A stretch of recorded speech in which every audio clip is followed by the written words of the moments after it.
Dear listeners, good morning and welcome here in our study of literature. My topic today is W.B. Yeats' contribution in improving Tagore's translation of Gitanjali.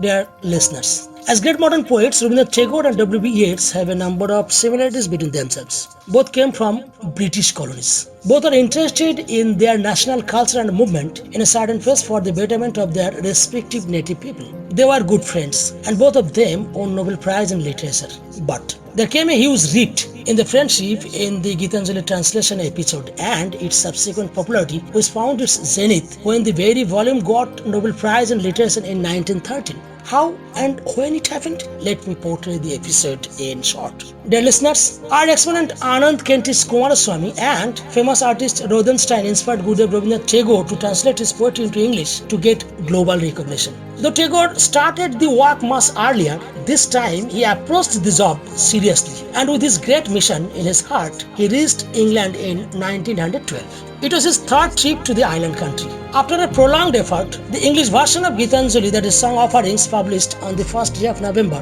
1912. It was a volume of 80 pages, containing free translation of 103 poems, including an introduction by Yeats himself. For India Society, Cheswick Press London printed it. It is a reality that Yeats made a slight change in the diction and syntax there. Immediately, it got huge compliment from the readers and scholars from UK and USA. On November 6, 7 and 16, there appeared review in the Times Literary Supplement, and it quite significantly brought fame to Yeats, as it portrayed Rabindranath as a great contemporary poet shadowing his European and American counterparts. Song Offerings won the Nobel Prize in Literature in 1913, and the very announcement came on the 13th day of November, the year of course 1913. To win it, Tagore had to surpass 27 great nominees like B.P. Galdós from Spain, Carol Spieleter from Switzerland, Grazia Deledda from Italy, Ernest Lewis and Perry Loti from France, Anatole France from Germany,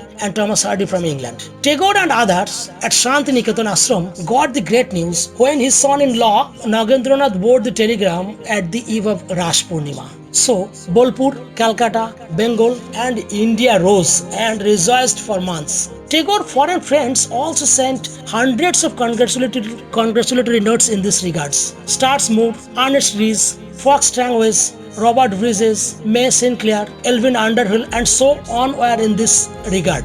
But W.B. Yeats and Ezra Pound were notable absent in this very list. But Yeats was Tagore's bosom friend till the latter's winning the global crown. In the meantime, there was a huge rumor that Yeats's task in translating Gitanjali made the very volume eligible for the Nobel Prize. Unfortunately enough, Yeats himself remained silent in this regard, and the rumor got huge strength. But how much did Yeats actually change or influence Tagore's original translation? Let me look into the matter after Professor Saurendra Mitro's observation. According to Professor Mitro, out of 103 poems in the English version of Gitanjali, 83 poems got Yeats's corrective task. There are 500 sentences and 10,000 words, and out of which only 43 sentences and 45 words reformed by the Irish gentleman. Within this area, there are only 250 cases of changes in word orders and punctuation, etc. Now, I would like to show you a few notable changes in this regard. Dear listeners, in Gitanjali, poem number 58, we notice a case of omission when Yeats omitted the epithet wild from the phrase wild laughter,